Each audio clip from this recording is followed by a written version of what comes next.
Hey YouTube, so I usually call this Anything Goes Saturday because I kind of leave it up to whatever or whoever to come and decide what I do.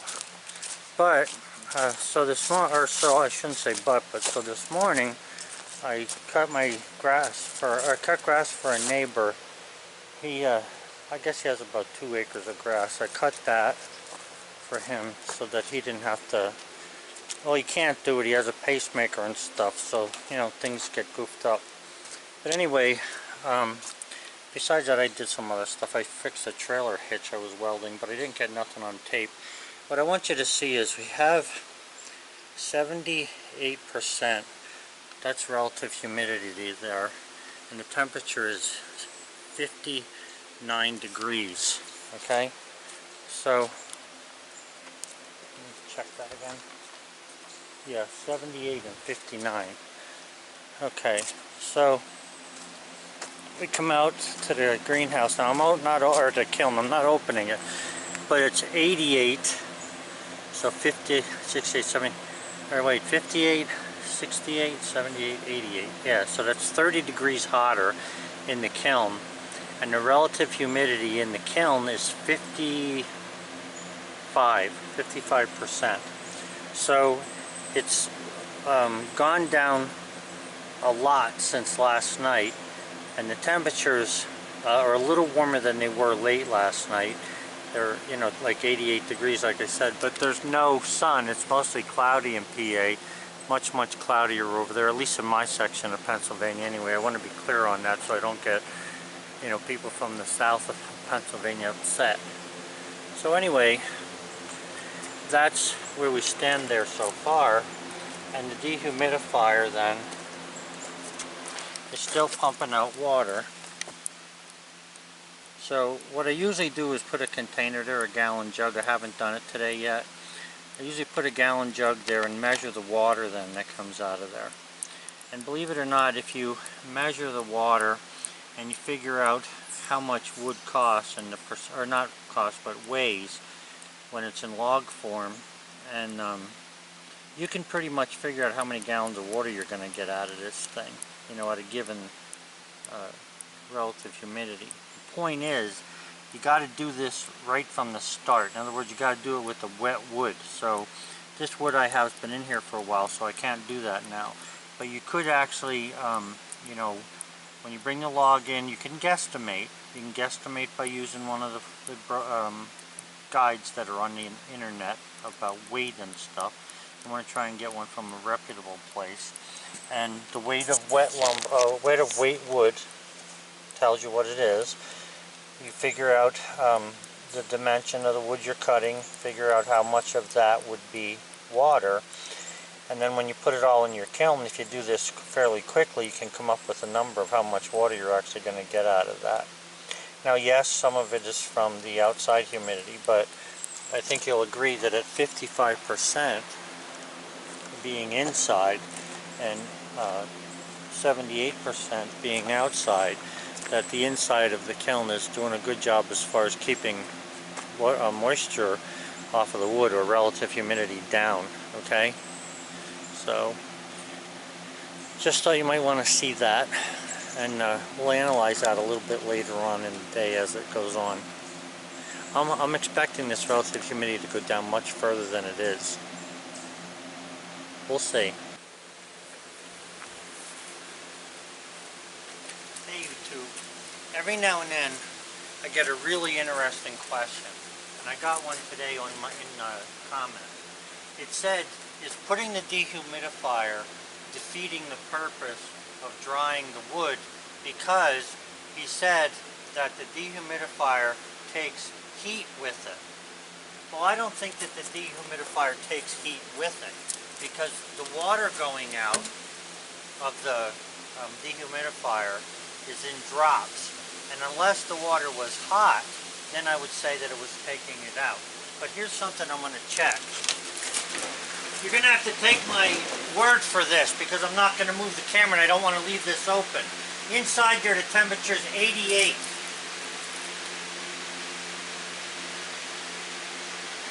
If I check the wood, that gets in here.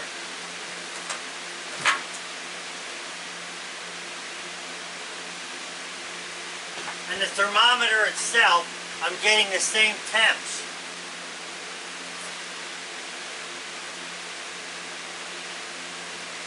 But the temperature on the dehumidifier is actually 91 degrees, okay? So that means that the dehumidifier is putting out heat, but it's not going outside, it's going into here. And a lot of times people don't recognize that even with electric forced hot air, when a fan runs, the fan's heat is actually going through the ductwork. So you're adding heat even from the fan. So I want to shut this right away because my humidity is going to go up and I don't want it to go up.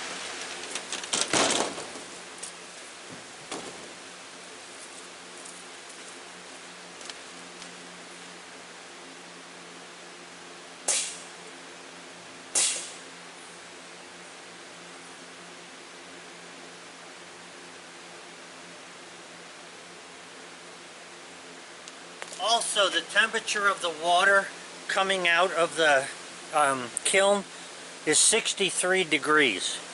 So it's not coming out in the water. So if it's not coming out in the water and the air inside the dehumidifier is circling around, you know, coming in the face, being blown out the side, then it's not taking heat anywhere. It can't get out. Unless it's infiltration that gets it out of there. So it was a really good question, and I'm glad that I have time to actually go and check these things out.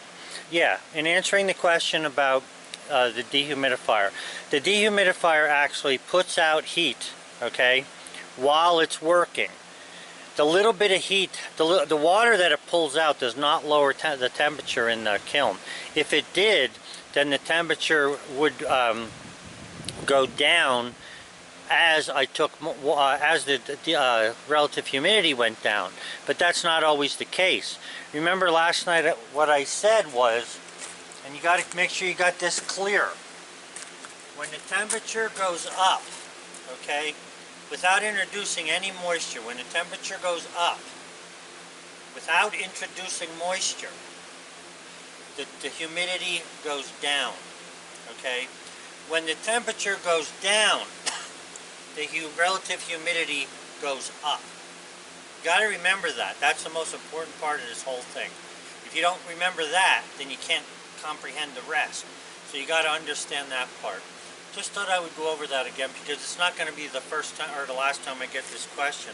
A lot of times when people come to buy lumber, you know, they're arguing with me that the outside relative humidity is one thing, and that means that the kiln has to have the same because the air from outside goes in the kiln.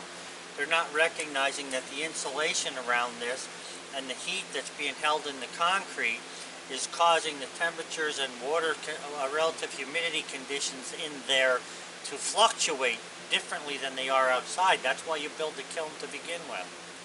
Just thought I'd answer that question. There's always something that, you know, comes up that needs a good explanation. I really appreciate that question. Thanks a lot, guys. I think that was from a fellow construction worker. Yeah, it was a fellow construction worker out in Texas. You know, over the years I have to laugh. A lot of construction workers I worked with, they don't like listen to just anybody.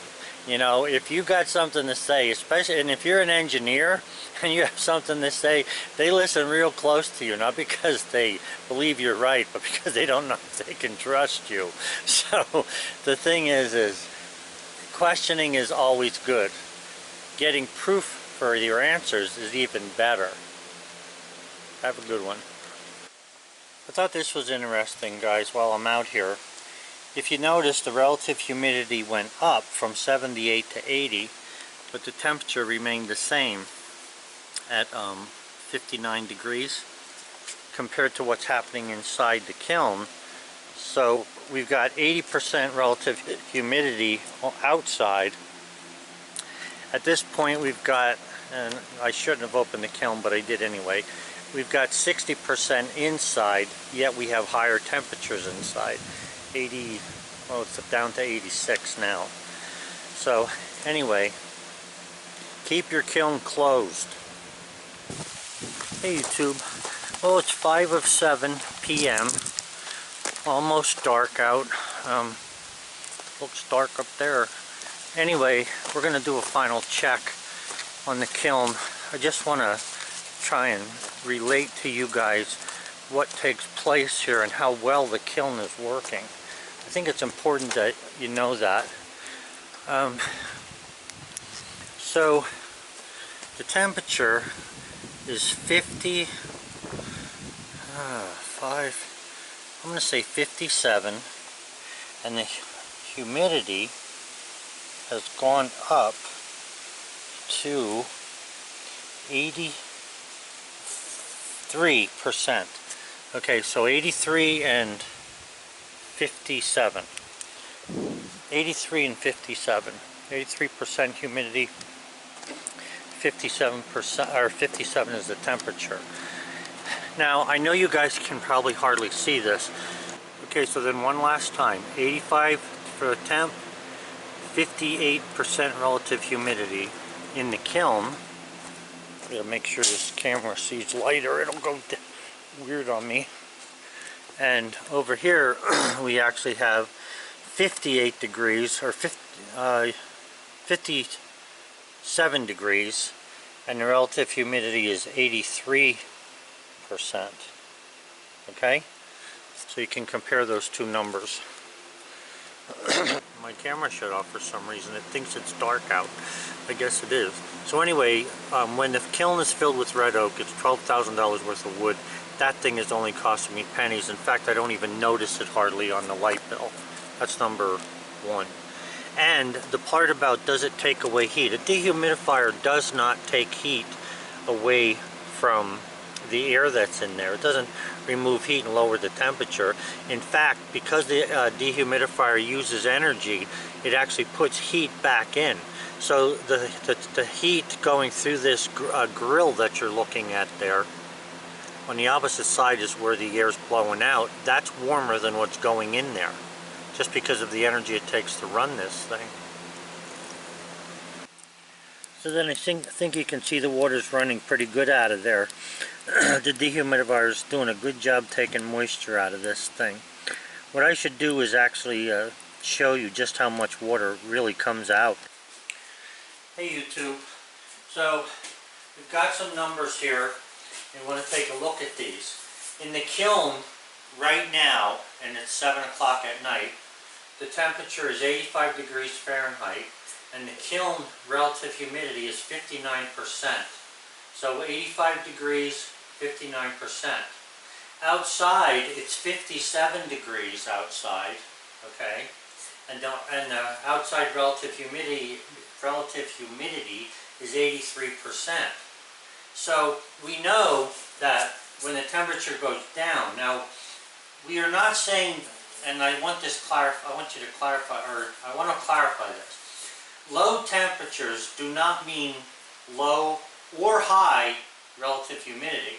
It is what it is. Whatever the atmosphere brings us from wind or whatever, rain somewhere or whatever happens, however the moisture gets there, it gets there on its own accord without any specific change in temperature. Now, not to say that when the temperature is higher, I would imagine it absorbs more moisture, but that's not, we're not going there, and that's not what I'm saying here. I'm not saying that at 57% relative humidity is always high, because it's not. Sometimes it's low. Same thing with you know, if the temperature is high, it does not mean low relative humidity all the time, okay? But regardless of that, I'm not going to get into weather, but this is interesting because now imagine if you had put into an Excel spreadsheet all this information every day. You could be averaging the different temperatures and stuff for your area by yourself without going to the National Weather Service to try and find out what they came up with.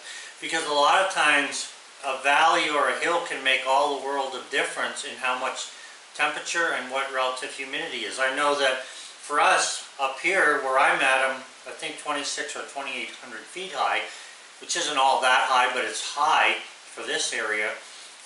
If I go down into town on really cool days sometimes, or even hot days, it depends on what the humidity is, there's fog halfway down my hill to get down to the bottom of the mountain. And then sometimes it's the reverse of that, it's clear down there, and we got up on top here, we have, you know, a fog bank. The point is, though, is if you kept track of all this information, you could be finding out for yourself where your kiln sits, what's actually going on with it. So anyway, the good news here, though, is that the kiln is still holding a relatively nice temperature, which is 85 degrees, good for drying, okay? And the 59% relative humidity sweetens that pot by allowing, you know, half the air, basically, a little less than half the air, to be able to absorb moisture, okay? And it takes it from the wood. It takes it from the wood. And then when it brings it into the air, pulls it out of the wood, brings it into the air, that air is, some of it, not all of it, some of it is going to the dehumidifier, and that's even taking more moisture out of the air. It's pretty neat to watch the dehumidifier run, because you know that every drop that falls out of the dehumidifier is a drop of water that comes out of the wood. Now I know that this takes patience, and it, you know, it looks like it's going to take forever, but think of it this way: if you know, if you have two logs, I'm just drawing this direction. Say you have two logs, right? And one of them is in the kiln drying and the other one is not. At 83%, you have, let's just say 83% there, 59% here. If we were looking at this in terms of water, we could say, well, this one lost all this much water, this one lost this much. Now that's not a true statement, and that's not what I'm saying here. I'm just, you know, using this as an overall picture, just to guess at what's happening.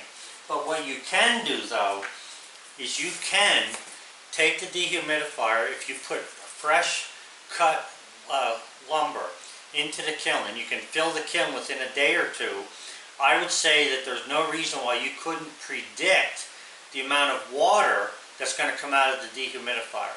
I'd be willing to bet you could predict that, because we already have scales and things that tell us how much moisture is in a certain variety of wood when you first cut the tree down in a certain time of year. Or depending upon the weight of the wood, we know what red oak weighs dry. We can also, you know, within reason, figure out what it is wet, and then determine how many gallons of water we're going to get out of that thing. Pretty amazing when you think about it. But it can be done. It takes a lot of practice, a lot of effort. Not practice, but effort. And you need to have this information. So I would try putting this information down. And what you want to do then, as well as what we have here, is you want to also write something down about the moisture content. I am not for opening that kiln every day just to look at the wood. You know, it's better off to leave it do its thing and let it alone. But at least maybe every 2 weeks or every week, like say, you know, pick a day, any day, Friday afternoon or Friday night, you check the moisture content of the wood. And then if you record it from the first time you put it in, you know, like maybe it's 39% when you first put it in, a week later it might be down to 25 or whatever, and you record all this information and you're recording this every day, you'd be surprised what you're going to be able to figure out and learn from that. So then guys, also something that you can realize here to help you get a little bit of a better understanding of what's going on. These are the temps that I just went over and the relative humidity as of now. But let's talk about last night. Last night the temperature in the kiln was 85 degrees, okay, last night, but the relative humidity was 70%, okay? And if you think about that, it's dropped 11 points at the same temperature. Where did the water go? That's what the dehumidifier is for. It's pulling moisture out of the air as well as we're moving this air. And as the dehumidifier pulls moisture out, the air pulls more moisture into it. And where does the moisture come from? From the wood. Okay? So that's why this drying effect is working well. And then, like I say, with this temperature being 57 and then the relative humidity outside 83, it's against the odds that this would be this way. But because of the kiln, the design, and we got to thank those kids and professor from down there in Virginia Tech, I believe, designed this thing. Really came up with a good idea here, and this works well. The only thing I want to say that I did different with mine is on the bottom, my concrete slab is painted black, okay, so there's a black coating on it. But it also has insulation underneath of it. And that insulation stops the 50-degree temperatures of the earth from permeating very quickly. Now, you got to realize that there's a U factor and an RH factor that has, or an R factor, that not RH, R factor, that goes with when you start working with temperatures and stuff, and heat loss. But what I'm saying is this concrete having insulation underneath it, okay, this would be the symbol for concrete. The concrete having insulation underneath it helps to keep this air and the temperatures from being absorbed in or out of this thing. Okay, so I'm not losing temperature real fast, and I'm not pulling temperature in real fast. It's slowing it down, and that's what a solar collector does. The only difference is a solar collector could be a much thicker mass. I would imagine that if you were to pour a 3-foot thick concrete pad, if you watch how you built that thing, you may be able to heat that sucker up enough during the sunny days that that thing would last for weeks, keeping warm temperatures in your kiln. Just a thought, something I might consider on the next one, if I build another one. But anyway, that's where we are today, and like I say, keep track of your numbers, and every now and then do a moisture content on this piece of wood in there. The same piece of wood, actually. Have a good one, guys. Bye.